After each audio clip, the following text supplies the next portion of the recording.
afternoon, everyone. Joining us on Go Big or Go Home. I am Old Man Troy, joined by the marvelous Cunningham, a.k.a. Big Cunny on Twitter. It sounds like I'm in the wind tunnel today. I'm in the wind tunnel, youngster. No air conditioning in my car. It has to be the hottest day of the year in western Pennsylvania. Temperatures in the 90s, humidity outrageous. I am sweltering and sweating with the windows open in my car. But the show must go on. The show must go on. So here I am, miserable as all can be. So don't get me worked up too easy today, youngster. How are you? Okay. Yeah, I won't. I'll keep that in mind. I won't get you worked up whatsoever ever on this show. I'm good. I had my little stock job in the morning. Now recording with you, talking about Big Ten football. Then tonight, writing about Big Ten football, getting paid for it. And I texted you before the show. You got done super early today. I was doing some freelance writing stuff for the newspapers in Wisconsin. So I'm taking a little dip into all three of my part-time jobs pool, so to say, today. But yeah, I'm ready to roll, and we'll try and go as quick as possible here while being, providing all the details we need for our loyal listeners. Yeah, we always say we're going to go fast, so 2 hours from now we'll probably wrap her up. But right. No, in all seriousness, folks, I even told the youngsters, got to be quick because of those that listen in every week know I record the show on my way home, and it's just unbearably hot, youngster. I know you live in this stuff, but I don't like it. I mean, if I had air conditioning in my car, it might be a little bit different, but literally my work gloves melted together on the front seat.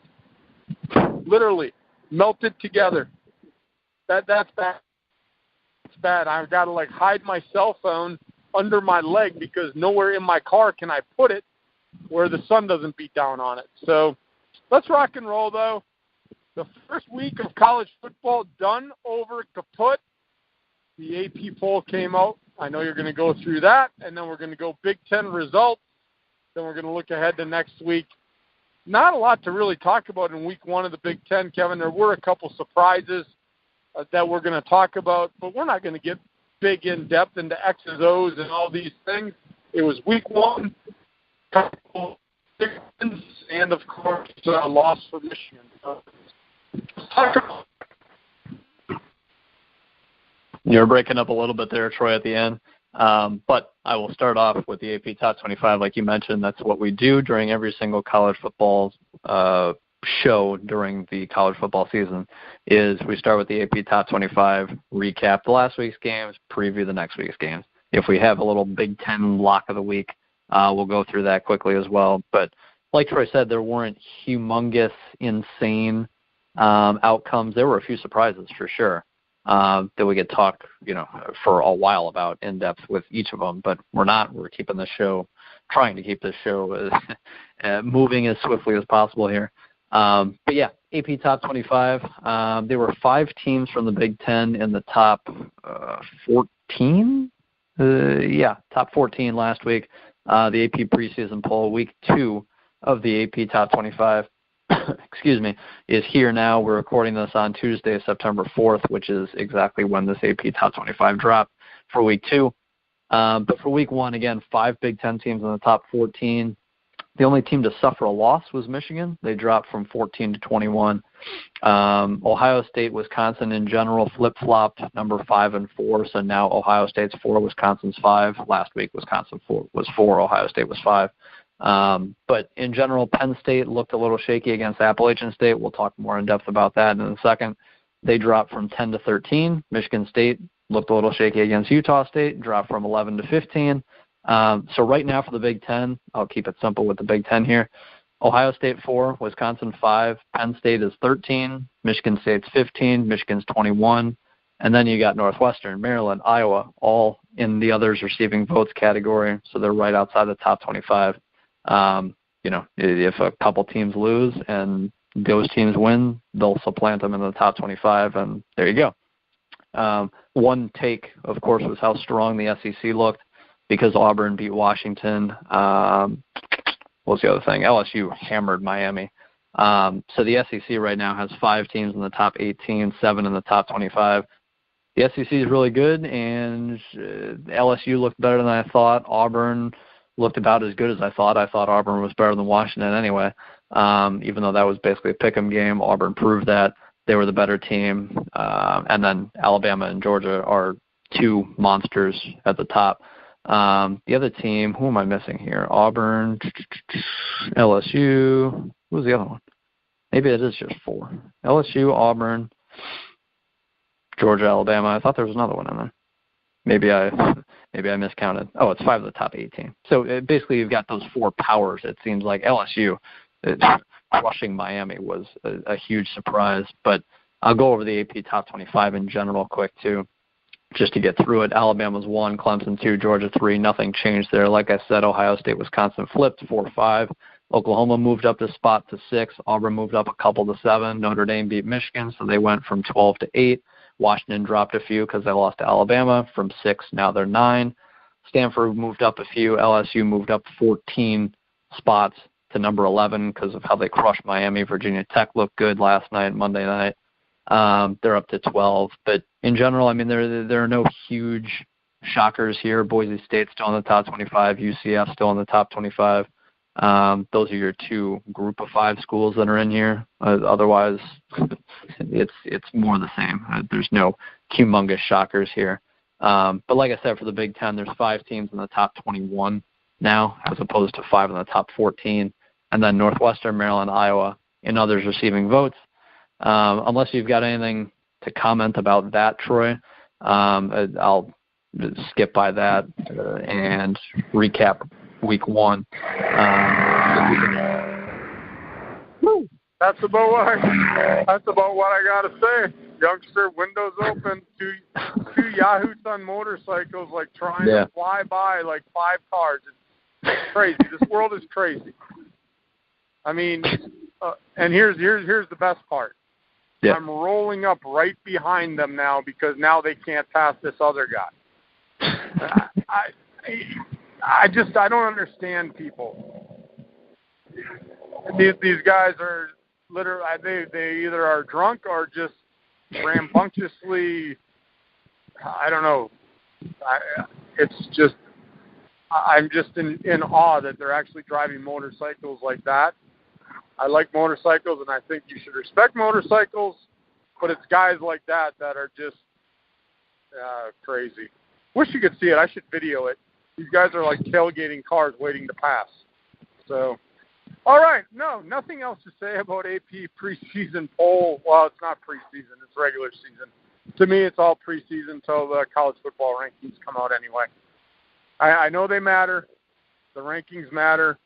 But Ohio State, Wisconsin flip-flopping, I told you last week, I thought Ohio State should have been ahead of Wisconsin anyway. So, to me, nothing big. Penn State dropping. They should have. They've struggled against Appalachian State. We're going to talk about that in a little bit. Michigan State struggled. They should have dropped too. It is what it is. That is the one thing with cupcake games. You're supposed to win. But here's what now the general public, they look at Penn State, Appalachian State, and they're like, oh, Appalachian State, Penn State should win this game by the spread. And we talked about it. That was their Super Bowl. And they lost in overtime, and there's no moral victories, right? But I'm going to tell you what, for Appalachian State to take Penn State to overtime, that team's feeling really good about themselves right now. To go in and get to overtime, they've got to love what happened. They had a chance to pull an upset. And that's not the only Big Ten team that they've brought to the wire. They've done it before. So that program has to feel really good about itself. But I'm going to turn it back over to you, youngster. Let's get into the results. Yeah. So I, unfortunately, did not get to do as much research on the games that I didn't get to really watch as I would have liked to. But I was working all weekend. I worked 20 hours this weekend, just writing about Big Ten stuff on Saturday and Sunday, just those 2 days alone. So I know a good amount, but I don't know everything. I don't know everything that I would want to know. But on Thursday, we're going chronological here. Yes, chronologically. So to start, Minnesota played New Mexico State on Thursday, August 30th. Minnesota looked, as stupid as it sounds for some of these, I mean, I'm going to sound like an idiot when I talk about some of these games, some of these teams, but Minnesota looked impressive in this game. And again, it sounds stupid because they beat New Mexico State 48-10. They should beat New Mexico State handily. It's New Mexico State football. But I came away impressed with just the way they looked. And a lot of times you'll see, like, Ohio State played Oregon State, and Oregon State's a very bad Power 5 school, but they're still a Power 5 school. And Ohio State just obliterated them, scored 77 points on the board. They looked like they could have scored 100 if they really wanted to. That was impressive. And New Mexico State, again, is New Mexico State. It's not a Power 5 school, but New Mexico, you've heard of New Mexico State. It's not, Appalachian AT&T Southeast Tech, or one of those schools that it's like, huh? Where is that? You never heard of them. I just like the way Minnesota looked in this game. So call me ridiculous on that based on the opponent it was, or don't. But Minnesota in general, they were able to run the ball efficiently. And just, again, the way they look. I think eye test matters more than what people give it credit for. And I thought Minnesota just looked like a legitimate Big Ten team. Not to say that Minnesota's on the same level as Ohio State, Penn State, Wisconsin, whatever. But they are, to me, like a year ago. I mean, we ran through over the last month previewing teams for this year, and Minnesota finished 11th in the Big Ten a year ago. They didn't look like the 11th best Big Ten team in Week 1. And again, it's Week 1. It's against New Mexico State. They finished 5-7 a year ago. That didn't look like a 5-7 team to me. And again, maybe they will. Once it gets to Big Ten play and they start, losing a few to teams that are also in the middle of the pack, maybe they do fall to 5-7 overall. But they impressed me. Rodney Smith, the running back, impressed me. They just looked like P.J. Fleck, who's in his second year now in Minnesota. It just looks like he is taking strides with that team. Again, I don't think they win 10 games, compete atop the conference, but they looked like they improved from year one in P.J. Fleck. So I came away impressed with Minnesota. The other game Thursday night, which is big for the Big Ten, so to say, was Northwestern-Purdue. And Northwestern beat Purdue 31-27. They were up 31-17 at half. Northwestern didn't score in the second half and still won the game. There was some interesting takeaways there. The big one for me, again, Northwestern-Purdue. Northwestern lost Justin Jackson, the program's all-time leading rusher from a year ago, who's in the NFL now. Jeremy Larkin steps in. I think Larkin is, I'll double check here. I think Larkin's a sophomore. Yes, he is. He's a sophomore. He got his first real load as, the guy at Northwestern after backing up, again, the program's all-time leading rusher a year ago. Now he's a sophomore. Now he's the guy. 26 carries, 143 yards, 2 touchdowns. He showed he could carry the load, and Clayton Thorson was the other big story here. Especially for Northwestern. He tore his ACL in the bowl game against Kentucky a year ago, and he had like a 10 to 12 month timeline as far as returning, and he's a senior. He beat that timeline, obviously. He was supposed to, come back sometime in October. He came back at the end of August and threw the ball 26 times, didn't turn it over, didn't have a touchdown pass either. But he looked solid and led Northwestern to a victory over another Big Ten school who is not garbage.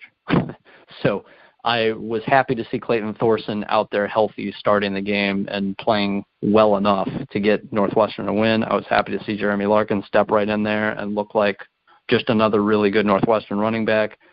This to me, Northwestern, Purdue, Northwestern is always one of those teams to me that if they're not in the top 25, they're right on the outside. And that's where they are right now. They're in others receiving votes. I think that Pat Fitzgerald, the coach, is, anyone in college football circles understands how good he is and what he's doing with Northwestern football.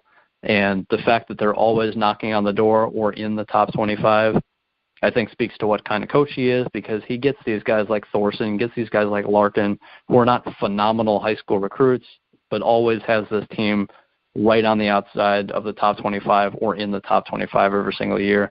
Whether guys graduate, whether the program's all-time leading rusher graduates or not, goes to the NFL, doesn't matter. Next man up, boom. You're Northwestern, unless they play some of the big dogs, it seems like they beat just about everyone else in the Big Ten. So I was curious on your thoughts there, Troy. Am I overreacting to Minnesota crushing New Mexico State? And then I came away impressed with Northwestern beating Purdue. And Purdue, of course, had their little two-quarterback system going on with Sindelar and Bluff. Sindelar threw it 30 times. Bluff threw it 15 times. Sindelar threw 3 picks, none. It was almost more the same for Purdue with their two-quarterback system, not getting it done against a solid Big Ten team in Northwestern. Yeah, well, Purdue's got some growing pains to go through, and we discussed this two-quarterback thing. I mean, situationally, it might be okay to have some kind of package readily available, but I think Purdue needs to decide on a quarterback that's going to take the realm of that team. Yeah. They need to name a starting quarterback and say, this is your team. I don't know many teams that have done it with two guys, like, hey, you're both playing, and it probably comes down to you're playing this many snaps, you're playing this, but you know what? You need some consistency, and we always talked about it. You need good quarterback play, or at least consistent quarterback play, to be able to win in any level of football, high school, college, professional. You got to have consistent quarterback play. And if you're Purdue, okay, you like both of them. Well, guess what? A lot of schools like both their quarterbacks. You got to pick one. You can't make them both happy. You know what? One's going to get mad. One's going to get pissed off. Maybe he transfers. So be it. It's the way the world works. I don't think it's going to work for Purdue, Kevin, doing two quarterbacks. I know they had a tough go against Northwestern in the first game, but Northwestern, like you said, Northwestern has put together a consistent, good program. Is it a dominant program? No. It's not a bottom dweller anymore. Are they going to have those years where they can win 10, 12 games? If all the things fall into place, they could have that magical run one year. But they're going to be a consistent team that can go out and compete in the Big Ten. Yeah. And like you said, Fitzgerald's name has come up, NFL at times. You and I also discussed this on a prior show on Go Big or Go Home. Fitzgerald, to me, is a guy that needs to stay in college, and not because I don't think he can coach in the pros. He's a college coach, and college coaches are a special breed. They really are. You have to have the right intangibles to be a college coach, and that's what Fitzgerald has. So I like him as a coach. He's done great with Northwestern. Minnesota, Kevin, it is what it is. I know you said you're impressed. You said you're impressed. I could care less. They should have demolished them. Mm-hmm. I liked Minnesota last year. It's a non-conference game, and they should have went out there and rock and rolled. They did. So we'll see as they move forward. I mean, I know what you're saying, the eye test and how they look doing it, because we're going to get to Penn State later, and that's okay. Well, they got to get better. Right. Minnesota, I always want to call them Michigan, Minnesota, or Minnesota, Michigan. The heat's getting to me, literally. So, I mean, but for Minnesota, Kevin, I expected them to go out and do what they had to do. So we can move forward. Sounds good. Those were the two Thursday games. Minnesota beat New Mexico State. Northwestern beat Purdue. And then Friday, before the huge day, Wisconsin, Troy, beat Western Kentucky. Believe it or not, Wisconsin beat Western Kentucky. That was a huge win for the Badgers there, 34-3. So. Yep. Nothing. And I'll give you my take on Wisconsin right now. Good job, Wisconsin. There we go. That's all I got about the game. All right. Very quickly here, Alex Hornibrook didn't look as good as I thought he could have. 17 of 29 257 yards, 2 touchdowns, no picks, all fine and dandy, but 17 of 29 against Western Kentucky. I told you not to get me worked up on the show today because of the heat. I thought you were done with Wisconsin, Troy. Well, you had to bring up Hornibrook. I was keeping it short and simple. Good job, Wisconsin. You did what you were supposed to do. Yeah. Hornibrook against Western Kentucky completed what? What did that come out to, Kevin? 55%? It's something like that, yeah. It's not good. Oh, my gosh. Yeah. Oh, my good Lord.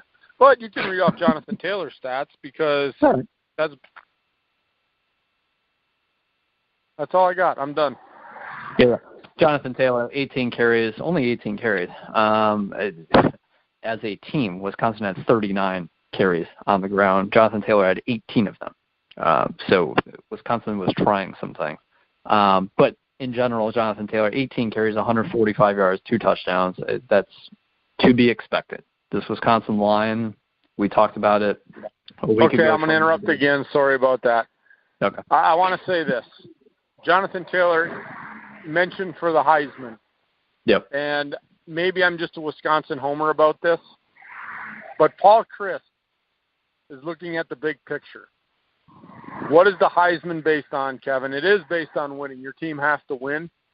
Yeah. It's also based on numbers and production. Chris gave Jonathan Taylor 18 carries against a team that he probably could have got 300 yards against. Right. I'm going to tip my hat to Chris for looking at the big picture. He gave him enough work to get his legs under him in game one, but he could have left him in there to build up his stats and build his case for the Heisman. And he didn't do that. He's looking big term. This is a game that Wisconsin had control of from start to finish. The game was never in doubt. Chris did what he had to do, 18 carries. Probably could have given him a little less, I guess. But I wanted to say that some of these programs out there, when they got a guy that's mentioned for the Heisman, they're going to keep feeding him the ball, feeding him the ball, feeding him the ball, feeding him the ball. Paul Chryst is looking long-term. Hey, he's getting 18 carries. I got, 12 more games to play? I need to win. So I wanted to mention that because I think it's important. And maybe I'm just being a Wisconsin homer about it. But, man, Kevin, Jonathan Taylor in 18 carries did what he had to do.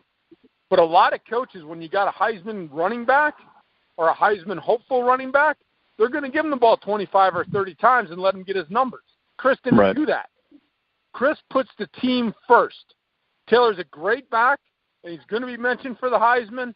Chris didn't care. Here, you're my starting running back. I'm going to do what I got to do until this game is well in hand. Then you're done. And that's what he did. Continue. Yeah, 200-yard, 3-touchdown performance was very easily obtainable. No question about that. The last thing I'll say with Wisconsin is the tight end, Jake Ferguson. We talked about Troy Fumagalli moving on because of graduation. Jake Ferguson, who is now a freshman, he's 6'5", 240 pounds. He's supposed to be basically the next very solid, really good Wisconsin tight end. He looked at it was only 4 catches for 43 yards, but everyone who has been around the program has talked about how good he looks, how good he should be, and I came away impressed with him as well. I won't get into something that just popped into my head. But in general, going forward, I like the projection of Jake Ferguson. I like the projection of Jonathan Taylor as well. He's only a sophomore. Wisconsin's doing very well right now, and the future is going to be bright also. I'll leave it at that. Michigan State also played Utah State, like I said, in the top 25 poll reveal for week 2. Michigan State fell from 11 to 15. Why? Because they struggled with Utah State. They were up 20-14 at half, and going into the fourth quarter, they were up 27-24. They only won the game by 7 points, 38-31.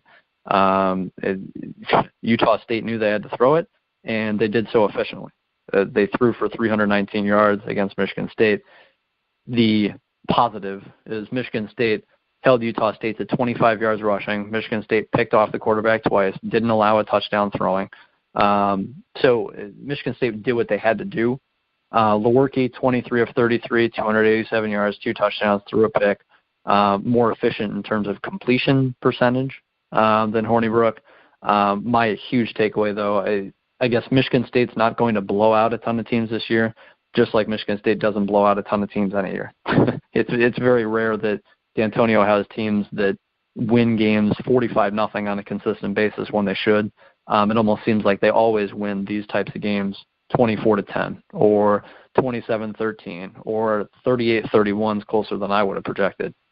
That's closer than what Vegas would have projected, what they did project. But in general, Michigan State's a good team, and my last thing with this is L.J. Scott, as a freshman, looked really good at Michigan State as the next big-time back there. He's now a senior. He seems to be getting worse or not improving over the years. And, again, senior tailback, Michigan State, L.J. Scott's supposed to be a huge, great back, has disappointed in the last 2 years, 23 carries for 84 yards in this game. It's less than 4 yards a carry. I mean, it's just a disappointment, in my opinion. I think Michigan State is lacking a really talented running back. That's my overall thought. I think the offensive line's fine. I think L.J. Scott is just consistently disappointing. So it may sound like I'm hammering Michigan State, but I think they're really good. I don't think they're great. And I think part of it is because they don't have a running game to lean on. Ultimately, I think that's the huge difference with Michigan State this year compared to the other years where they have been ranked in the top 15 before. So, Kevin, this is the thing with Michigan State. If you look at Michigan State and Wisconsin, it's almost like putting a mirror next to each other because they both want to do the same things.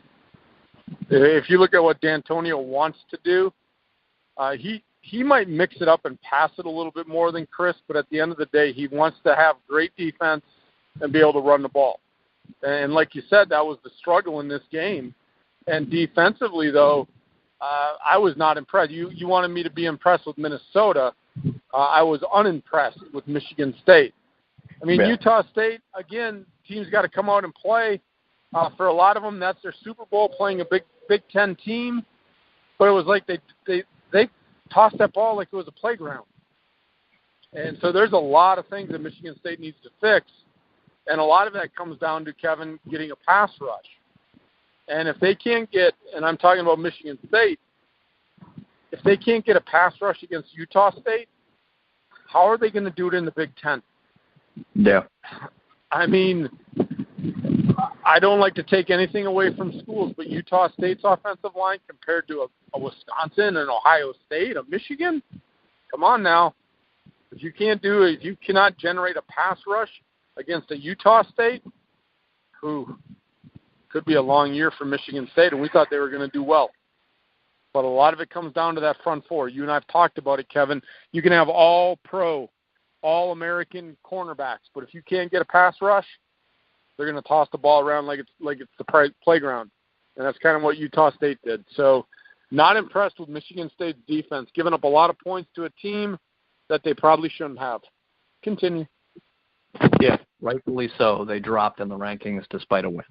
It's not often that happens, but it's understandable right there. To move on to Saturday, what do we have left here? 3, 6, 7, 8. 8 games remaining. If you've been counting along, we've done 4. And we've got 8 more to talk about, and there should have been another one in there. But Nebraska and Akron got canceled Saturday night due to weather, and there's a number of stories that came out with that, but there's no point really to talk about it on this show. We're looking to talk football here, not logistics with playing games. But I was excited to see Nebraska and Taylor Martinez, the freshman quarterback, who's going to be fun to watch under Scott Frost. There are a number of people who really think Scott Frost is going to take Nebraska to another level. There were a couple stories about that over the weekend, but unfortunately didn't get to see Nebraska play. But for the teams that did get to play on Saturday, I'll start with this. Ohio State played Oregon State, and again, like I said before, to basically open the show, Ohio State scored 77 points on Oregon State. Oregon State's one of the worst Power 5 schools out there. That's just the way it is. That's the reality of it. But if you watch this game, and call me a Buckeye fan, homer with sunglasses on or not, but this Ohio State team, week 1, and again, it's Oregon State. It's not at Penn State. It's not Wisconsin in the Big Ten title game. it's Oregon State. But Dwayne Haskins as the quarterback with this offense and in the spread and able to run a little spread option here and there and being able to utilize the 5-star guys that are out on the outside that are at tight end, utilizing the speed and the size that Ohio State has athletically. Dwayne Haskins, if you have a guy that can throw it like Haskins can, Haskins realistically I think could make it into the NFL and at the least be a solid backup. At the least. JT Barrett, as much as I loved who he was, I don't think he's got a shot in the NFL. To be a solid backup, I would call that a very successful career for Barrett at the next level. Right now, I believe he's on a practice squad with the Saints. He got cut. He didn't make a 53-man roster. I think Haskins will absolutely make a 53-man roster at the next level. Haskins can throw the football efficiently and with velocity and can put it on a dime. I mean, he probably has the best arm in the Big Ten in terms of not just arm strength, but again, in terms of efficiency and being accurate with the football. He is a next level quarterback in the sense of being a quarterback. Again, I mentioned spread option and, doing this stuff that Ohio State has liked to do under Urban Meyer in general. But Dwayne Haskins had 2 carries in the game. So 2 carries, 24 yards. It's not as though he ran it 13, 15, 17 times like JT Barrett would. You have to respect Haskins' arm. He threw for 300 yards, 5 touchdowns, 1 pick. Again, it's Oregon State, but just look at him throwing the football compared to JT Barrett the last few years. It's night and day. And that's really what takes this Ohio State team to another level, and I came away extremely impressed like I was the last couple games that I saw Haskins in a year ago. I came away impressed and knew he was a better thrower than JT Barrett in general. But this just basically confirmed it. It's like, yes, yes, you belong in the NFL in a year or two. You do. And again, being able to utilize 2 backs that will also be in the NFL, being able to utilize the top 7 receivers that return from a year ago's team. This offense is as dangerous an Ohio State offense as I've seen in, I don't know, I mean, Cardale Jones stepping in and being able to have Zeke in the backfield, that was an extremely great offense for what it was, but Haskins is a better thrower than Cardale Jones, and the combo of Mike Weber and J.K. Dobbins on the ground, it very hard to beat, and I think right now, Ohio State should be in the college football playoff. I don't think there is a team nowhere near offensively as complete as Ohio State. Defensively, you can look and point questions at. Like, it was obvious that Ohio State's offense was by far better than the defense, which usually isn't the case. But I think that is the case this year, and I don't think Ohio State's defense is bad, but they weren't dominant. I think there are a few really talented guys up front. They have a young secondary. They have new-ish linebackers. So up front, they can get a pass rush. That's going to be huge. But offensively, the offense is going to be what carries Ohio State this year, which is odd. But I came away very impressed. And if you've got an elite college football offense, you could win the whole thing. And I think good job, Urban Meyerless Ohio State Buckeyes. Yeah, Urban Meyer's got a couple more games to miss. But that was my long analysis on Ohio State. I'm assuming that was your analysis, Troy. It is what it is. Yep, I mean, really, it is. I'm not.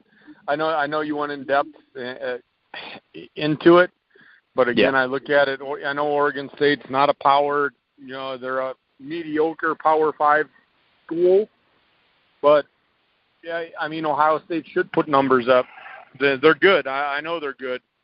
But I also look at you're playing against guys on Oregon State that you probably have better backups on your roster that you compete against in practice. And I'm just being honest there.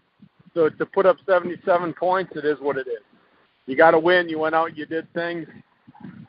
You can take some things away again, Kevin, but like I said, third string on Ohio State could probably go out and start at Oregon State. So, again, it's a win. They're 1-0. They didn't lose. They moved up in the polls. They did everything they got to do. So it's just week 2. Here we come. I have nothing else to add about that game, and probably not a whole lot of other games. I'm just going to let you talk, and I'll interrupt when I have something to add. How does that sound? Sounds good. I won't go as in-depth with, blowouts like that the rest of the way here, but Penn State did not blow out Appalachian State. Penn State, I thought, was going to lose the game against Appalachian State. There were a number of moments in the fourth quarter where it's like, this upset's going to happen. Appalachian State is going to beat another really good Big Ten team like they did 11 years prior when they went to Ann Arbor and beat Michigan. That was the shock of the world. Now Appalachian State has built themselves a little bit of a name, not that they're Boise State, but they are a respectable. Nobody's going to want to schedule this team, Kevin. No. Nobody's going to want to schedule them. Not any team that has playoff aspiration hope. Right. Because you look at Penn State won, but struggled, and they fell in the poll. That's a team that they should not have struggled with, especially at home. Is that one of those where you overlook a team? I don't know. I hate using that excuse, but I really believe that Penn State was looking ahead to week 2 against Pitt, their rival. Yeah. And Appalachian State came in and said, well, screw you, Penn State, watch this. Yeah. So I know they weren't crisp. I know they weren't clean. But a lot of that comes down to preparation. I bet you, again, they're college kids. I coached them, Kevin. I know. I was a college kid. I would imagine it doesn't matter what the coaches say. They're thinking, oh, Appalachian State, we got Pitt next week. That's the game I want to win. That's bragging rights in the state. Right. Yeah, I'll go through the motions this week. I'll be ready to play. I'll go out and our talent will prevail. They're lucky. They're lucky they have 4- and 5-star recruits. Because that Appalachian State team played their tail off. And again, I said it earlier in the show, no moral victories, but Appalachian State has to be leaving Happy Valley very happy. Yeah, they lost, and they could have had another wonderful upset, but to go to overtime against Penn State, who has made themselves a perennial top 10 team, oh, that's huge for that program, especially for them to go out and recruit and get those 3-star guys. Like, hey, Appalachian State, a Michigan's going to recruit them, a Michigan State, and now all of a sudden Appalachian State can come in and say, well, we went to the wire with Penn State, and you're going to start for us. You'll sit on the bench at Michigan State. Hey, they've got some recruiting now. I mean, that helps them, even a loss. That's all I got. Yeah, they're in the Sun Belt Conference. Like, you've heard of, I would assume, you've heard of the Sun Belt Conference. It's not a great conference, but it's not a conference you've never heard of. It's not one of those schools you've never heard of. They compete against other legitimate group of 5 schools, programs. There's a reason for it. They were not a Division I legitimate team against Michigan when they upset them. They are now. They've been growing. A year ago, what'd they win? 9 games a year ago? 1, 2, 3, 4, 5, 6, 7, 8. Yeah, 9. They won their bowl game. They shut out Toledo in their bowl game 34-0. They went 9-4 last year. They played Georgia. They're playing real teams. They know they belong on the same field as Georgia, as Penn State, as Michigan. They will lose 99 out of 100 of those games, but they know they belong on the same field. Like, it's not a joke to see Appalachian State on the same field as Penn State. They're not getting blown out by 50. It's not a joke. You have to come ready to play, and I guarantee you that Penn State looks better in week 2 against Pitt, and I guarantee you part of that is because Appalachian State's better than Pitt. I would say that 100%. I think Appalachian State's better than Pitt. But because it's Pitt, because it's an in-state rival, like you said, Troy, all of the focus in the players' minds, like you said perfectly, that no matter what the coach says, it's different when you have Pitt on the schedule if you're Penn State compared to Appalachian State. It just is. But, yeah, Trace McSorley kind of saved them there in the fourth quarter. He played very clutch. He didn't have an extremely efficient game in general, but he came up clutch when they needed it. which speaks to a Heisman hopeful senior quarterback. Trying to utilize a bunch of really talented young guys. That's what Penn State's offense is. And, Penn State going into the fourth quarter, they were up 24-10. They weren't struggling up until the fourth quarter. Their defense just was a sieve. In the fourth quarter, they gave up 28 points in the fourth quarter. So, they were playing just fine up until the fourth quarter, and then that's when all hell broke loose, really. I've got nothing more to say there. Penn State's just really young with a really good quarterback. There are going to be a lot more close games like this for Penn State than I think people realize, and I think this was an eye-opener. I'll say that much. One of the games that Troy was willing to put a lock on, I believe, and I was very close to putting a lock on, was Michigan going on the road to Notre Dame and winning that game. Michigan lost 24-17, which doesn't look too bad. But if you watched the game, you saw that Notre Dame had a better offensive line. Notre Dame made work of Michigan's offensive line, the way Michigan's defensive line could control the game. Conversely, against Notre Dame's O-line, Notre Dame just looked like the bigger, Notre Dame's going to be a good team, Kevin. Yeah, and if you look at their schedule, they're favored right now to win it. Not that they have a cupcake schedule, but they're a really good team, and they don't have any dominating team in front of them. I think Notre Dame making the playoff is very possible. Unless they shoot themselves in the foot. Yeah. I mean, that's the fun thing about these week 1 games. That's why I said I wish this game would have been played in like week 10 or week 9. Right. You look on paper, Notre Dame was supposed to be good, but so was Michigan. And, you just look at strength of schedule. That's why I'm like, well, Michigan should be pretty good. But, man, Michigan's still going to be good. But Notre Dame, wow, that team's going to be good. Yeah. Shea Patterson, 20 of 30, 227 yards, no touchdowns, 1 pick. He was fine. I think the bigger issue was the offensive line. Again, Notre Dame Notre Dame's D line was better than Michigan's O line.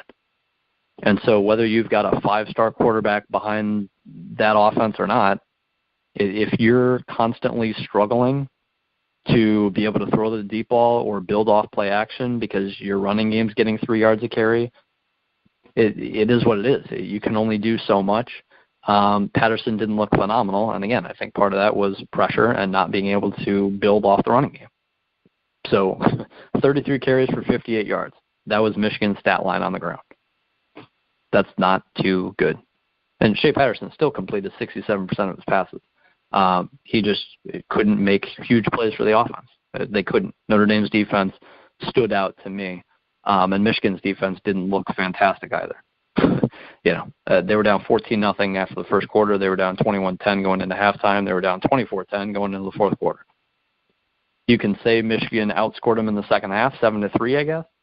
But again, Notre Dame early on showed that they were the better team, and it honestly wasn't even. It didn't seem that close, which it should have been. And I picked Michigan to win the game. I guess I'm glad I didn't lock it in. That's all I'll say there. Again, I think Michigan probably let some people down, just like Michigan State did, just like Penn State did. I think you've got 3 good teams in there, but there are holes on each of those teams, it seems like. Do you have something to add, Troy? No, I don't have anything to add. Like you said, that if you would have locked that would have ruined our perfect thing. So see, we know what we're talking about. We really do. But no, go ahead and continue. I don't have anything else to say other than I wanted to say Notre Dame is going to be really good. I mean, I didn't. You can read all you want. I mean, where we're from, we don't get access to Notre Dame. We can't watch them play every day. All I had was what I read, and I'll tell you what, they're a lot better than what I read after I watched them play a little bit. They are really good. That's all I'm going to say. Continue. Yeah, I'm going to go through 4 quote-unquote boring games before I get to the last one, which was interesting. Illinois played Kent State. Illinois was down throughout much of this game, ended up winning 31-24. That they really looked like they were going to lose this game. But A.J. Bush is the quarterback for Illinois right now, and he looked like a running quarterback. A.J. Bush had completed 13 and 23 passes, no touchdowns, no picks. Led the team on the ground, 21 carries for 139 yards as a quarterback. Illinois, I think, played 9 true freshmen in this game, and it seems like when I saw that stat, I was like, isn't that always the case with Illinois? Like, this is Lovie Smith. Didn't they play true freshmen last year too? Yeah, that was my takeaway. It's like, aren't you always really young? And this is Lovie Smith's, 3rd season now? It's like, why are you still playing a bunch of true freshmen every single year? You're in year 3. It's like, you should be making strides. You should start having junior, senior leaders on the team. And well, you would think, Kevin, recruiting, and I mean, I guess I'll share my thoughts. You know, I know it's soccer, it's not football, but it doesn't matter if it's soccer or football. When I went out to recruit, I was trying to recruit better than what I had on my roster. Right. But I didn't expect freshmen to come in and start. Yeah. I expected them to be good and potentially be better than what I have on my roster, but they shouldn't be coming in and starting. And so for Illinois to start 9 freshmen, I mean, maybe you start pointing the finger at Lovie Smith and saying, are you recruiting right? Or get guys that can go out and recruit. Because does that mean that you screwed up the last 2 years recruiting? I mean, I guess that's the way we can look at it. I mean, because Illinois can ill afford to rest players after the season they had. So, I don't know. It just surprised me, like you, that they started 9 freshmen. Yeah. 24 pass attempts in general compared to 49 rushes. And again, 21 carries by the quarterback were recorded. It just looks like, hey, here's our senior quarterback. He is a senior. He's a dual threat guy, so he's not even one of Lovie Smith's recruits. But that's their quarterback right now, and I don't know. It doesn't look good offensively, and they should have lost to Kent State. They should have. Defensively, not fantastic either. I don't know. This looks like the bottom-dwelling team of the Big Ten, just like last year. That's what I took away from Week 1. But they did get the win.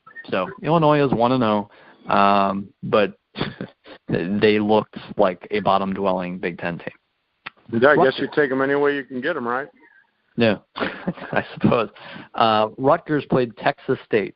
This is one of those teams that it's like, is this a D1 team or is this, D2, FCS, one of those?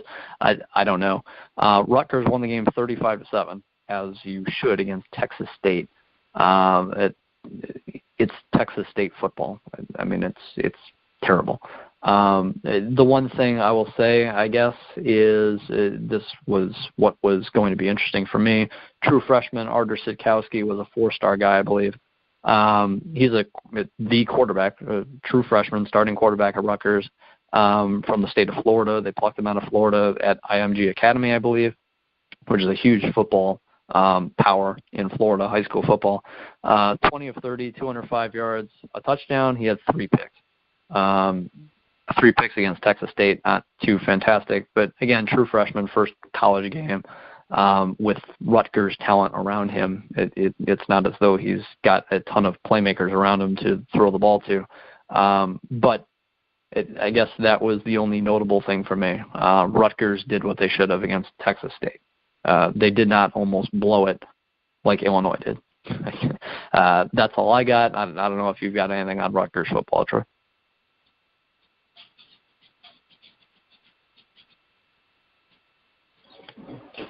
You there, Troy?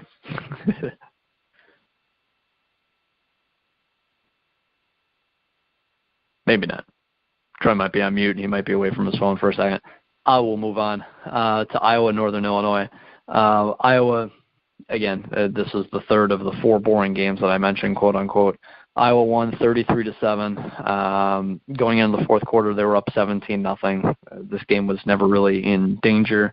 One thing that I would have I guess, looked more at and would have been more impressed with is quarterback play and Nate Stanley, and people talking about how good Nate Stanley could be at Iowa this year.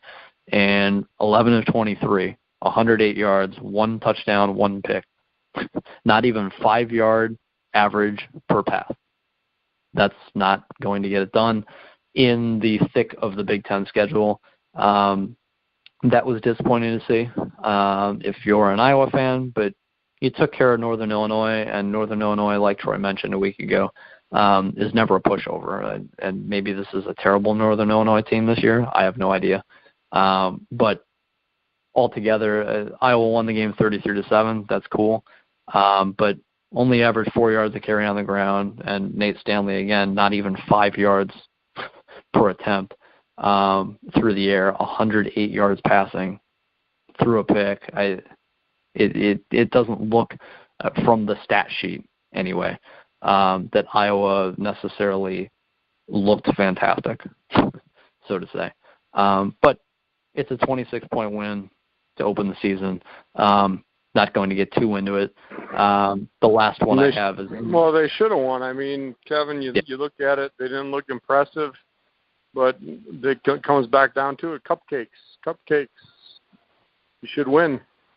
Yeah. You know, and that's what they did. And so for some of these schools, I guess my point here, you look at Michigan, they start the season off against Notre Dame. They fell to 21st. Iowa can't afford to play against a team of that level and get embarrassed. So they've got to play teams that are of lesser quality in week 1 and 2 so that they can get some confidence, I guess. But you would think, and we've talked about this, Iowa, there's no reason that they couldn't be on the same level, at least as a Northwestern. I mean, why can't you be at that level?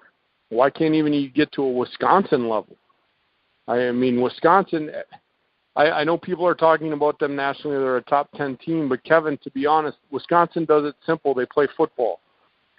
And so when you look at it, why can't Iowa do that? They're in the same hotbed for recruiting. It just comes down to that. And I'm not going to go off on a rant about Ferentz. You and I both agree that Ferentz probably shouldn't be the coach. So if you're an Iowa fan listening, I'm sorry, but Kevin and I talked about this maybe a month ago, right? Somewhere along that lines. Kirk Ferentz should not be coaching Iowa. If you're happy going 7-5, 8-4, and every once in a while getting 10 wins, then fine. Keep Kirk Ferentz around. Is there any reason that Iowa can't get back to where they were and be at a Wisconsin level where they're winning 10 games a year? I don't know why they can't. I mean, they're right there. I mean, what separates Iowa and Wisconsin as far as mileage? Maybe it's like 4 hours. You're recruiting the same guys from the Midwest. You're going to be going after the same guys. Wisconsin's beating you right now. They're just flat out beating you. And it comes down to the fact that you're not getting the players. So that's kind of what I wanted to say about Iowa. Yeah, you win, but now I'm off on that tangent. But they should have won. That's all I got. Yeah, the last thing I want to say there, it was interesting to me, although I guess I somewhat get it. Kirk Ferentz passed Hayden Fry. I don't know if that name rings a bell for you, Troy. Hayden Fry was the all-time winningest coach at Iowa. He had 143 wins. Kirk Ferentz, with this win, got 144. And afterwards, they met in the locker room, and they were cheering. The players were cheering their butts off for Kirk Ferentz getting that record, and he never really mentions it. He never really talks about himself, boasts about himself that way. But all the players seemed to love it and loved him to get that record. There were a number of former players who congratulated him and whatnot. He's loved in that program. And you and I, Troy, we just don't necessarily get it. I think that's just the reality of it. The players love him, and former players love him, and we just think Iowa could be doing better. So, interesting to me, but I'm 100% on board with you that Iowa should be better than what they are annually. Anyway, Indiana played Florida International. This is the last of the boring games until we've got one more interesting one before previewing next week quickly. Indiana played FIU. Indiana won the game 38-28. They were up 28-14 at half. I don't think I guess it was a closer game, but it didn't seem like Indiana was struggling too mightily. Peyton Ramsey looked pretty good. 20 of 27, 156 yards, not fantastic per average, but 3 touchdowns, 1 pick. He looked as he should have, I suppose, against FIU. Running the ball 45 times as a team, 4 yards a carry.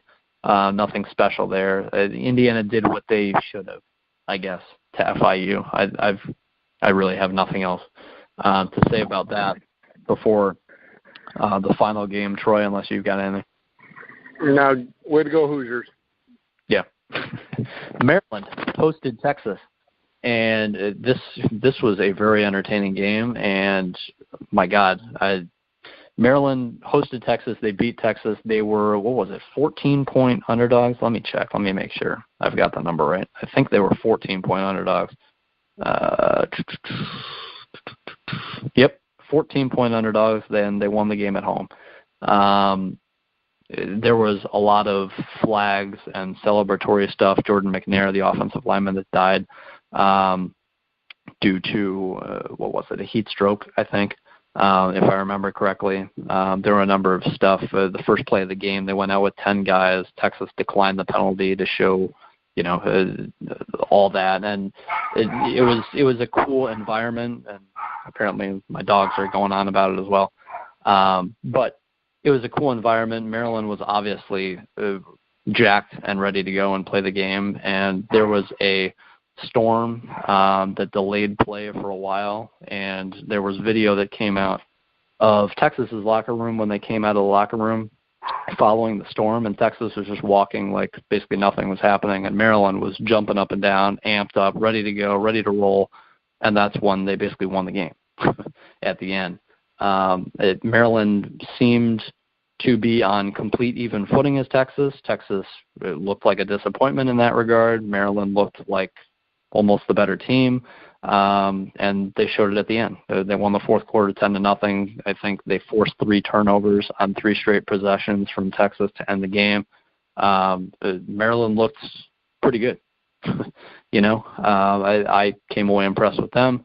Again, not to say that Maryland's going to challenge Ohio State and Wisconsin, but I think they are a solid middle-of-the-road team this year. And Kasim Hill at quarterback looks pretty good. You've got Pigram in there who can also throw it. They just need to keep their quarterbacks off the injured reserve list. Yeah. That's what they got to do.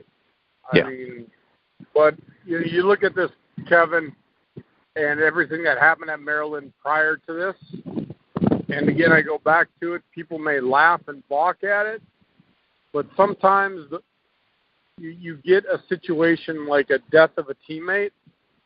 It helps adrenaline, helps you prepare. If that's what motivates you to get ready for a game, hey, we're going to win it for you. Some players need that. And Maryland, they did. They went on and played a really good first game, Kevin. We'll see how it translates into Big Ten play. But, yeah, they went out and they took care of business against a Texas team that you and I think might be okay this year. I mean, they should be better. And so that's a huge win in my mind for Maryland. Yeah, it was supposed to be an improved Texas team. It didn't look like it. Maryland looked pretty good. I'll say that much. The last thing I want to say, Jashawn Jones, a true freshman wide receiver. That's what he's listed as. He took his first carry, which was his first collegiate touch for a touchdown. I think it was like 30-some yards. Let me see if we got it here. 28 yards. So his first collegiate touch was a carry as a wide receiver, took it to the house for a touchdown. His next touch was on a reception, scored. It was like a 50-yard pass, scored on that play. So his first 2 touches in college were touchdowns. And then the third time he touched the ball, he threw a 20-yard touchdown pass. His first 3 touches in college football against Texas as 14-point underdogs, he scores touchdowns, running, receiving, and throwing. It was ridiculous.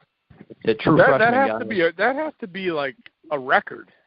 Well, yeah, we looked at it. The site I write for, SaturdayTradition.com, all about Big Ten football.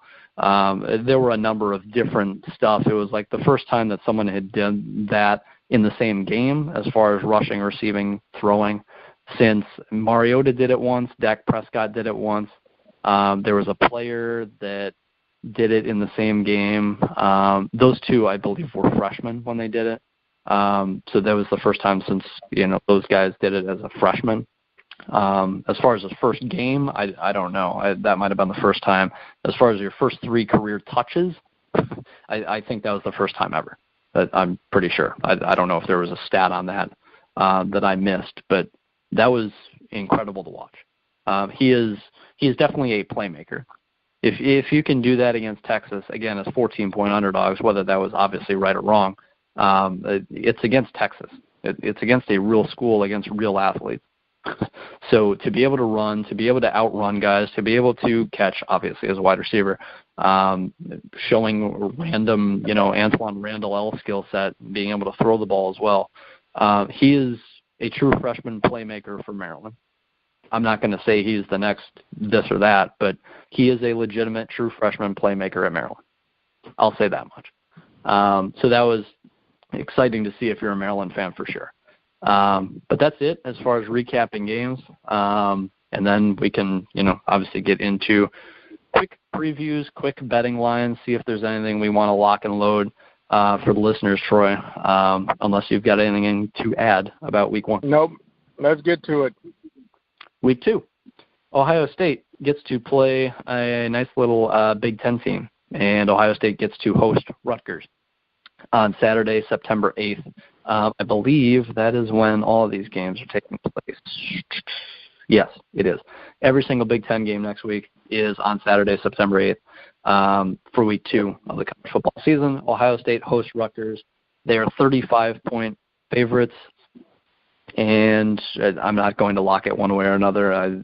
I'll watch it because I'm an Ohio State fan. I'll watch it in interest of Artur Sitkowski, the true freshman quarterback of Rutgers. I'll be curious to see what happens in the game. I know what's going to happen in the game. Ohio State's going to kill them.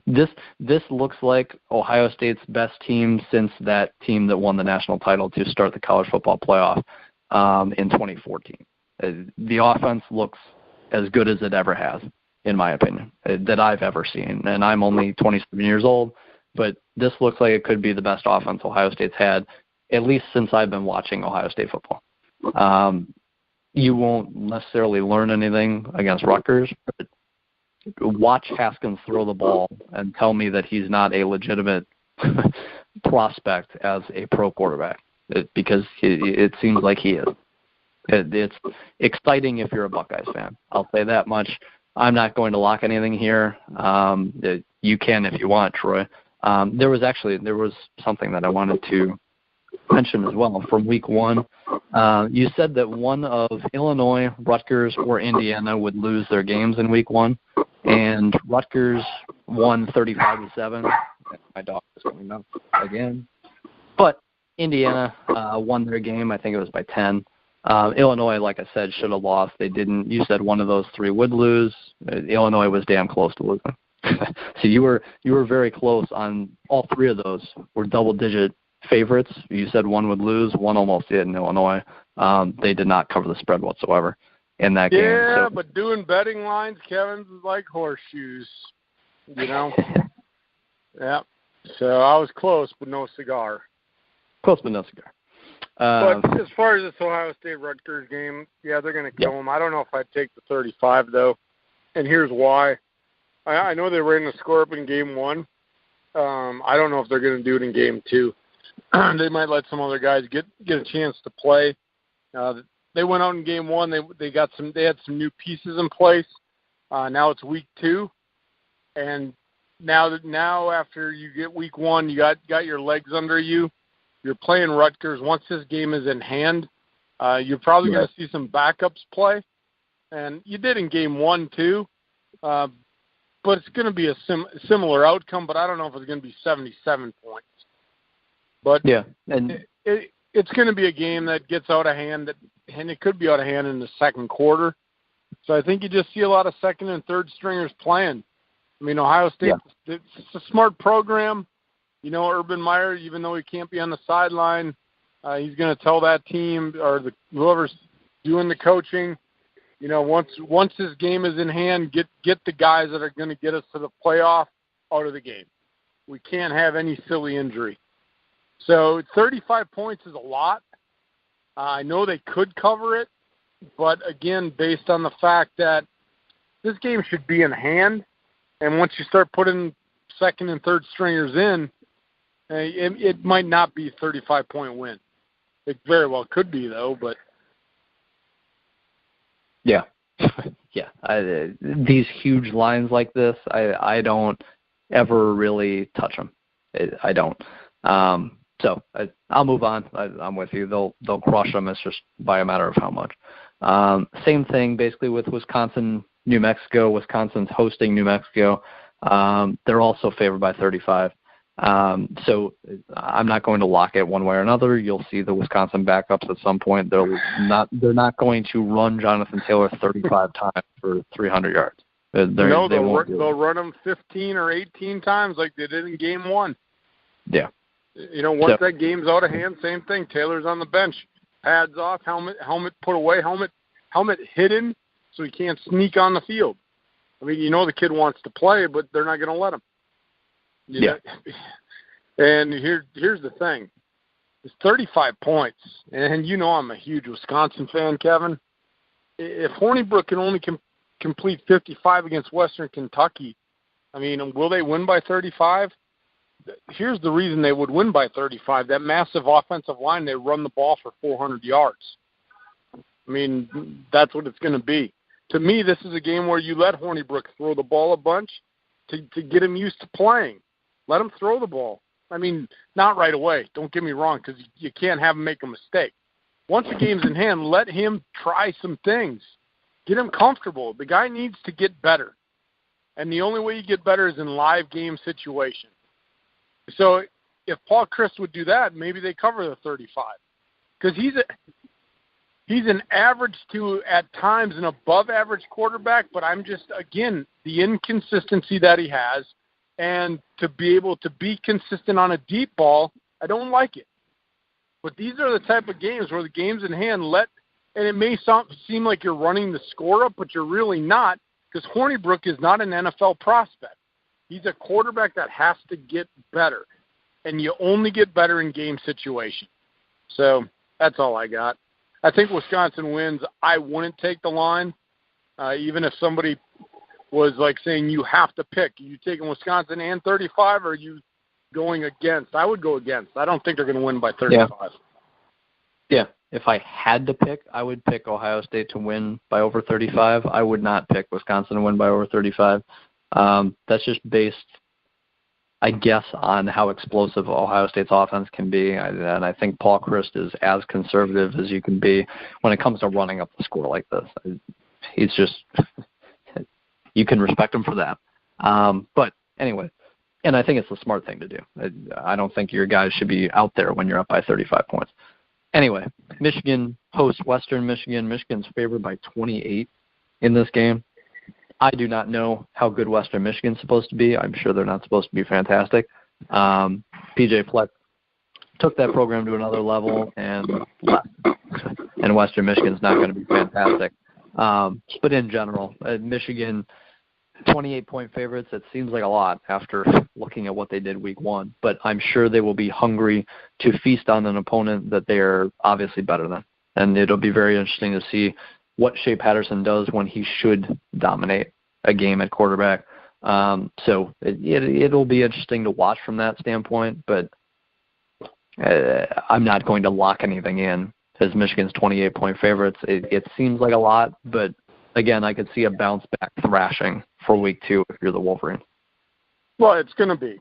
It's going to be. I'm not locking it either. Like you said, when you start getting these cupcake games and these big point spreads, it's just so hard because a lot of it comes down to what is the strategy? What does the coach want to figure out in this game? I know what Harbaugh wants to do. He wants to make sure that these lines that he has get some work. Because like you said, they were downright, I don't want to say embarrassed, but they were manhandled against Notre Dame. And Harbaugh is going to want to make sure that these guys are out there getting their reps so that doesn't happen again. But how long does he let them in the game for? Again, it's Western Michigan, so it's a rival game. But like you, I don't know much about Western Michigan. On paper, it's a game that Michigan could win by 28. But, again, it's in-state. It's an in-state game. So could Western Michigan keep it within 28? Sure they could. And if Michigan gets up 28-0, are they going to play their starters? Probably not. And then at that point, Western Michigan maybe scores 10 points. So, yeah, I'm with you. I'm not locking it in, but Michigan should win. Yeah, I hear you there. To move on to the next game, I lost my spot here. Northwestern hosts Duke, and I really, really, really want to lock this in. I'm not going to. I do have one as I'm looking down at the betting spreads here.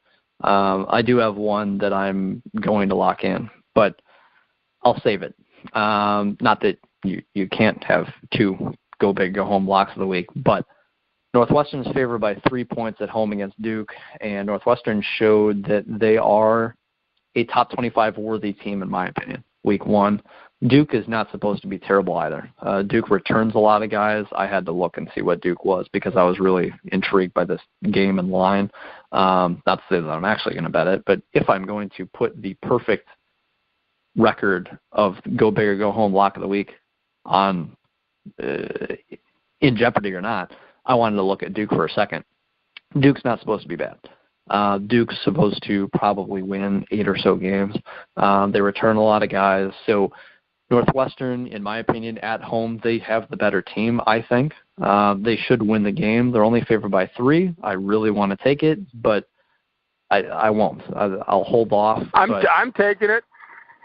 I'm taking Charlie. it for everyone listening out there. The old man's taking this. I would take Northwestern. My Monopoly money is on Northwestern, giving 3. This is not Duke basketball. It's not Duke basketball. It's Duke football. It's Northwestern football. Northwestern, and anybody that's listening to the show knows Northwestern at home, they can play. And what they did against Purdue, and Purdue is not a dominant team by any means, but again, it's a Big Ten game. Now, again, youngster, you don't have to lock it. The old man is locking it. The old man would take the Monopoly money, the $500 big cash Monopoly money, put it on Northwestern, giving 3 to Duke. I mean, it's at Northwestern, and Duke is Duke football. Yeah, they had some good runs, and they can win some games. But, man, Northwestern and what Fitzgerald has done there, Kevin, I like Northwestern by double digits in this one, actually. Oh, Troy. You're talking me into it, and just like I initially suspected that I wanted to lock this in. You talked me into it. Don't let me talk you into locks of the week. We're perfect. If you have hesitation, then don't lock it. I know I'm locking it because I like Northwestern at home by double digits over Duke. I know. If I had to pick the game, I think Northwestern wins probably 34-24. I should lock it in. I'll lock it in with you. Here we go. Woohoo! It's our first. There it is. The first 2018 lock. There we go. Northwestern over Duke. Northwestern giving 3. Yep. All right. Go Wildcats. Go Wildcats. It's something to note for next week's show. To move on, Purdue hosts Eastern Michigan. Purdue is favored by 16 points. Purdue's got the more talented team. They're favored by 16 for a reason. They're at home. They should win the game. Will they win by 17? Will they win by 14? I don't know. I didn't do my research on Eastern Michigan. Call me out for that one. Again, I think Purdue wins the game, but am I willing to lock something in here betting-wise? No. Purdue's got the better team. They're at home. They should win the game. This is a game, Kevin, that I think you look at that big line. This isn't a lock for me. These are the kind of games that can scare you as a bettor. And what I mean by that is Purdue is still a team with a lot of questions. Coming off a loss to Northwestern, and they had to play that stupid Big Ten game first. So they should be ready for this game, right? But how much of that's going to play into preparation? And Purdue, this dual quarterback situation, it could very well confuse a lesser opponent. I don't think it's going to confuse Big Ten teams, but it could confuse non-conference opponents. This is a game Purdue could lose, Kevin. They could lose this game. I know they're more talented, but I'm picking Purdue. But I wouldn't be surprised if we're talking next week and Purdue has lost. It wouldn't surprise me. This is one of those games where I look at it and say Purdue has too many questions. They didn't play great against Northwestern. They didn't play terrible. But, again, I'm not a fan of this two-quarterback situation. And you mentioned it, the numbers. What, they have 3 interceptions? Turn the ball over? Yeah, you turn the ball over against a lesser opponent, anybody can play. And so I know the game's at Purdue. It's a home game. But, again, it's Purdue, and it's not the Purdue that I grew up with that was actually pretty good. This is a Purdue team that is mediocre at best. That's all I got. Hear you there. Yeah, you make a case to go against Purdue there. I won't lock it in. But Nebraska at home against Colorado, Colorado I don't think is supposed to be that bad this year. Nebraska at home only favored by 5.5 points. I really wanted to take that one too. There are a lot of enticing lines here this week. I won't. This is a former Big 12 matchup. Colorado's absolutely going to come to play and spoil Scott Frost's little homecoming here. But I think Nebraska wins the game. If I had to pick, I would say Nebraska wins by over 5.5 points. On ABC at 3:30 p.m. Eastern. If you can watch any of it, watch some of it when Nebraska's on offense, because I'm very interested to see what this quarterback does. Nebraska, to me, talent-wise, I think they're a little more talented. That would be my assumption going into this game. Again, I didn't do extensive research on Colorado, but they're probably a little more talented. They should win the game. They're at home. It's Scott Frost's first game at Nebraska. If I had to pick, I would take Nebraska on the points, but I won't lock it in. No, I'm not locking this one either, Kevin. This is as close as that you can get to a rival game in week 2. Yeah. You got Nebraska and you got Colorado right across the border. Like you said, an old conference rival. Scott Frost, new coach, new system, new players. I mean, that'll be exciting in itself. But I remember taking over programs too, no matter what level, whether it's youth level or college level. And you think you got a good team, and that first game you prepare and you plan, and the kids are excited, new coach, yeah, we're ready to play. One bad thing happens, and all of a sudden it's like, are things going to come unraveled?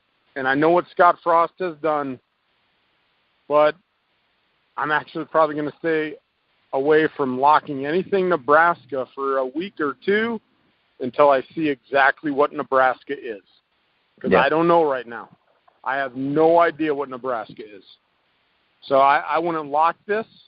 This is going to be a tough game. It's not going to be one of those cupcakes where Scott Frost's first game, he's going to roll in and get a 40-point win. Colorado's going to come to play. So it's going to be a close game. I think that 5.5-point line is actually probably pretty accurate. I really believe it is. It's going to be a close one. Yeah, I'm with you. Iowa hosts Iowa State. Before I mention that, I think there are a lot of teams like that, especially in college football, but the NFL as well. Like, what are the Colts actually going to be now that Andrew Luck's healthy and feels really good? What are the 49ers going to be with Jimmy Garoppolo for a whole season after he went 5-0 at San Francisco a year ago? San Francisco is not going to go 13-3, but who knows what they're going to be? Who knows what the Colts are going to be? So you sometimes just have to wait and see when you have a star quarterback back or when you have a completely new head coach with a completely new system. Who knows what's going to happen? You have to almost see it to actually understand what this team is going to be. So I'm with you 100% there, Troy. Iowa hosts Iowa State. You talk about rivalry games in week 2. This is a rivalry game in week 2. Iowa hosting Iowa State. Iowa's only favored by 3.5 points. Iowa State did not play a game yet, so this is their opener. It's at Iowa. It's games on Fox. Iowa State's going to be ready to roll. This is going to be a close game, even though Iowa's at home, even though Iowa should have more talent. Iowa should have the better quarterback. I'm not locking in anything here because I think Iowa is not that fantastic. I was not impressed whatsoever by Nate Stanley in week 1.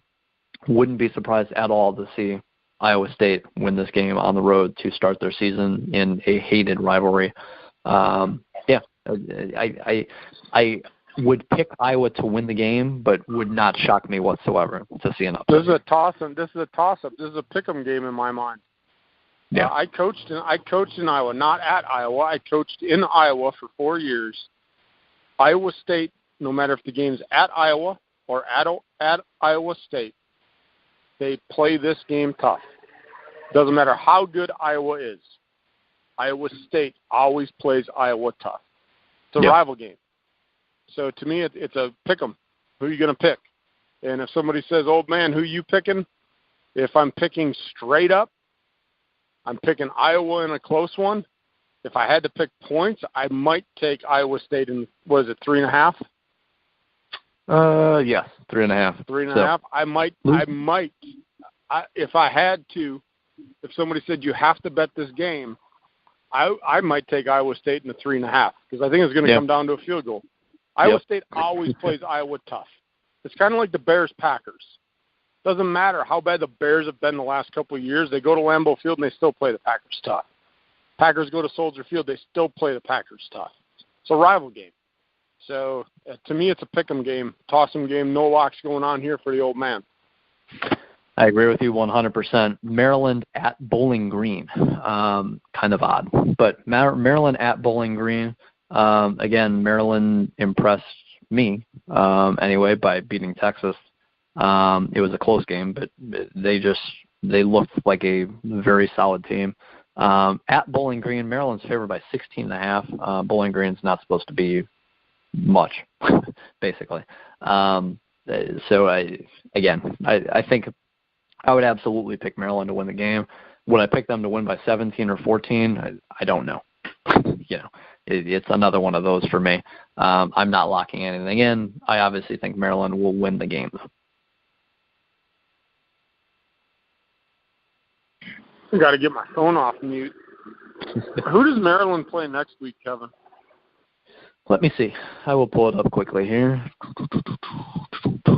They play Temple at home, then they play Minnesota at home, then they go at Michigan. All right. I wanted to see who they played next week because this is one of those games that scares me. You're favored big. You just had an impressive game over a very quality opponent. Right. How good do you think you are now? Do you think you're that good? And are you going to prepare for a lesser opponent? It's Texas. They got up for Texas. Emotional. They had a teammate die. Now they're going on the road. A game they should win, a game they're favored to win. Is there going to be a letdown? Yeah. I wouldn't take the points. Maryland should win based on talent.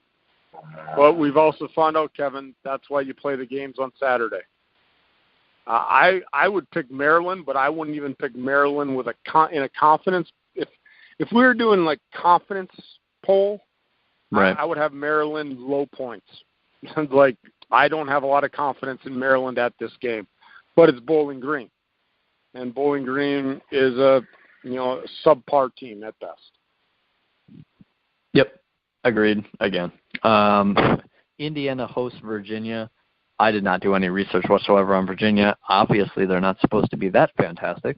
According to Vegas, Indiana at home against Virginia. Indiana's favored by 7. Indiana's not supposed to be fantastic. But if I would have read this line initially as, Virginia minus 3.5, it wouldn't have surprised me. But Indiana's favored by 7. I don't know anything about Virginia. I would have to do more research, so call me out on that. Sorry, listeners. But because I saw the Vegas line, I guess I'd pick Indiana. This is a coin flip to me because I don't know Virginia well enough to say, yeah, Virginia has more talent than Indiana. They should probably win this game. But, yeah, it is what it is. It'll be interesting to see what Indiana does in what should be a close game. I don't know what Indiana is, Kevin. I don't know. And so you look at Virginia not dominating in football right now, but are they going to be up to play a Big Ten team? They very well could be. I'm definitely not locking in anything here. Like you, I don't know much about Virginia football, but I know a bunch about Indiana, and I just don't know what Indiana is. So would it surprise me if Virginia went to Indiana and won? No, wouldn't surprise me one bit. Right. Would it surprise me if Indiana won? No, wouldn't surprise me one bit. Here's another one of those toss-up games in my mind. Yeah. With you there, Illinois hosts Western Illinois. Western Illinois, I believe, is an FCS school. There is no line on this game right now. There will be a line as of the game day on Saturday. That's the way it goes with FCS teams playing FBS teams. So there's no line here. Illinois is at home against Western Illinois. Illinois should be the more talented team, but being a Big Ten team compared to an FBS team. But it's Illinois football, and I just called them out earlier, saying that looked like the worst Big Ten team in Week 1. So could a FCS over FBS upset happen just like it did in Week 1? It happened, I believe, twice. It could happen here. Hopefully it doesn't for Illinois' sake, but they did not look good, and they should, for the sake of being Illinois football, they should win this game by double digits, win it comfortably. But I'll be interested to see the final score of this one. Yeah, Illinois could very well lose this, Kevin. Illinois is not good. If you're starting 9 freshmen again, I just talked about it earlier. No confidence in Illinois until they prove it to me. What's going on here? 3 recruiting classes and you're starting 9 freshmen. Now, Western Illinois, this is their Super Bowl. They're going to want to play. So, again, it wouldn't surprise me if Illinois actually lost this game. But as a Big Ten show, I hope they don't. Yeah. The next one, which I was going to lock in, I'm not going to because I did more research. Minnesota hosts Fresno State. I talked up Minnesota when I talked about their Week 1 win and how good they looked in general there. Minnesota hosts Fresno State. They're favored by 2.5 points. So basically all they have to do is win the game by a field goal, and they cover the spread. But I read more on Fresno State. I believe they won 9 games a year ago. 10 games. They won 10 games a year ago. They returned 7 starters on offense, 7 starters on defense. They're supposed to be pretty solid. If they ever made the top 25 this year, it's probably not going to be a shocker. So this is supposed to be a pretty good ball game here. Again, Minnesota's favored by 2.5. They're at home. I would pick them to win because I think they looked pretty good. But this should be a very interesting game. It's at 7:30 p.m. Eastern on Fox Sports 1. If you're looking for a late-night game that's going to be interesting in the Big Ten, that would be an interesting one to watch because both these teams are probably pretty solid. Obviously, neither one of them is great, but they're 2 pretty solid teams in my opinion. I'd pick Minnesota to win, but I won't lock it in, unfortunately, and I'll be mad when Minnesota wins and covers the spread. Well, I wouldn't lock it in either, Kevin. Fresno State's a good little team. They're a good little team, but they got to travel. So would I pick Minnesota to win? Yeah, so that means that I would probably think they're going to cover the spread. I don't think they're going to win by 1. Right. But Fresno State is a good team. But, again, they got to travel. They got a long travel to Minnesota. But I'm not going to jinx Minnesota like I did last year and said Minnesota plays tough at home. You better be ready to play. I did that last year and they lost, 4 in a row? Yeah, something like that. Something like that. So, yeah, I like Minnesota. I think they'll win, but Fresno State's a good team. It'll be a tough game for Minnesota. A good test for Minnesota, actually. But I'm not going to lock it in, but because I think Minnesota can win the game because it's at home. It's like one of those things when you're always, picking winners. If it's a toss-up, pick the home team. And right. I think Fresno State's a good team, but I think it, talent-wise, equal level, and I think Minnesota will win the game. Yep, I agree 100%. That's how I was born and raised, I guess, was if you've got two equal teams, pick the team at home, especially college football. There's more of a difference there, in my opinion. But yeah, travel, stuff like that, school going on, it's different than the NFL. Anyway, next game, we've got two left here. Pitt is at home against Penn State. Penn State, what do you think Penn State's favored by, Troy? Obviously, Penn State's favored. What do you think Penn State's favored by? 11.5. That was close. 8.5. So more love to Pitt, I guess, than you assume. You're close. I would have guessed with you. I thought it would have been double digits as well. I think people are scared about Penn State after seeing them against Appalachian State. I think Penn State wins this game by double digits. I would take Penn State in the points. I won't lock it in, but maybe I'm more down on Pitt football than everyone else, and I'm more up, I guess, on Penn State in a rebounding game against a team that they're obviously more athletic than, and they're more talented than. They're the more talented team, and it's not close. But Penn State's young. Penn State's coming off a scary win week one. We don't really know, I guess, what these young guys are capable of at Penn State yet. And it's a rivalry game. So Penn State's got to win by basically double digits to cover the spread, so I won't lock it, but that's what I would pick. Yeah, well, Pitt's going to come out and play hard. Pitt has a new quarterback. They're putting some new pieces together. They're going to play. They're going to play them tough. I don't know if Penn State will win by double digits. They could, but it's at Pitt, so that makes it a little more difficult from that sense. But I think Penn State, talent-wise, should be able to take care of Pitt. Yeah, I would agree. Last one, 10:45 p.m. Eastern start time. That means we're going to the West Coast. Michigan State travels to play Arizona State. Arizona State is not supposed to be fantastic, but they're Arizona State. You talked about them a week ago, actually, Troy, randomly. You know what Arizona State's going to want to do. They're going to want to throw the football more than run the football. At Arizona State, you can respect them. They're not a complete garbage Power 5 team. One I always point to is Kansas football. That's a bad Power 5 football program. Arizona State's not that. Arizona State's fine. Michigan State should be more talented. They should have the better coach. They should have the better quarterback. They should have the better defense. They should win the game. They're favored by 6.5 going on the road. It's on ESPN. It'll be an interesting, close game, I think. And if Michigan State loses this, I think we're going to – I don't know about fired Antonio. We'll hear the fired Antonio if it happens. We're going to hear it. They could start 7-0 and lose a game, and we're going to hear fired Antonio. I mean, that's just the way those fans are. I don't think they realize what they got there. But this Arizona State team, I don't care if they're supposed to have a down year. I don't care if they're not supposed to be good. Arizona State is going to be offense. And when you look at how Michigan State played in week one, it would not surprise me if Michigan State went to Arizona State and lost, because they did offensively put some points on the board. But like you said, where's the running game? Can they do it with their quarterback? If this gets into a shootout, Kevin, I'll put it this way. If it gets into a shootout, Michigan State loses. Yeah. They lose.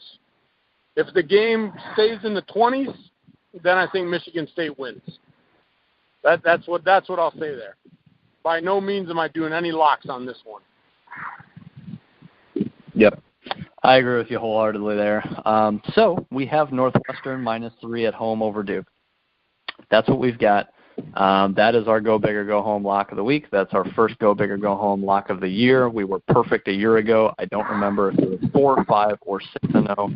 against the spread or not when we both agreed, but we're doing it. Northwestern -3 over Duke, and I like it. We both think. All right, well, make sure you put that in the write-up, youngster. You got to put that in the write-up for the fans, and then we're going to get that over to the Grueling Truth and have them post it.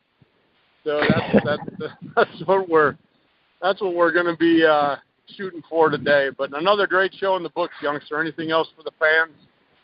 No, we went over an hour and a half, and we tried to keep it short.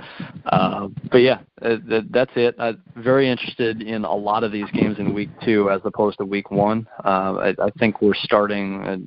It's all non-conference stuff for the most part, but week 2 is probably a more interesting week 2 than it usually is, in my opinion. Yeah, there's some good games in there.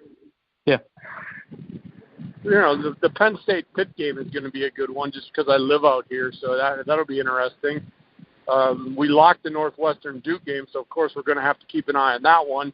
I am really intrigued about the Michigan State-Arizona State game. I mean, it's late, though, really late, and that might be too late for the old man. I might have to catch the highlights.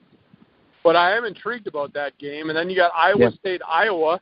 Again, I lived in Iowa for 4 years, so I know the relevance of that rivalry and how good Iowa State plays. That's a very intriguing game. Your only Big Ten matchup, Ohio State at Rutgers, I probably won't watch 1 minute of that game, youngster. Sorry, I know you're an Ohio State fan, but probably will not watch 1 minute of that game. But understandable. If it's any consolation, I probably won't watch any of the Wisconsin game either. And that's my team. And you know from doing this show with me, I don't care about the non-conference cupcake games on Wisconsin's schedule. Just win. Just win. Go out and win your games. When it comes to conference play, then I'll rearrange my schedule to sit down and watch Wisconsin. But I'm not making time out of my day to watch Wisconsin this weekend. If I happen to be able to catch it, they play New Mexico. Yay. How could you not want to? Yay! And they got a Heisman hopeful. Yay! I don't care. They got Alex Warningbrook too. Oh, don't get me worked up. I'm just about home. All right. Sorry. All righty. Well, I hope you enjoyed the show today, folks. For the youngster, I am the old man. Make sure you find us on Twitter. @YoungsterOldMan is our show handle. I am @TroyRobert967, and the youngster @KidCunny, KIDCUNI. We'll get back at you next week, everyone. Have a good day.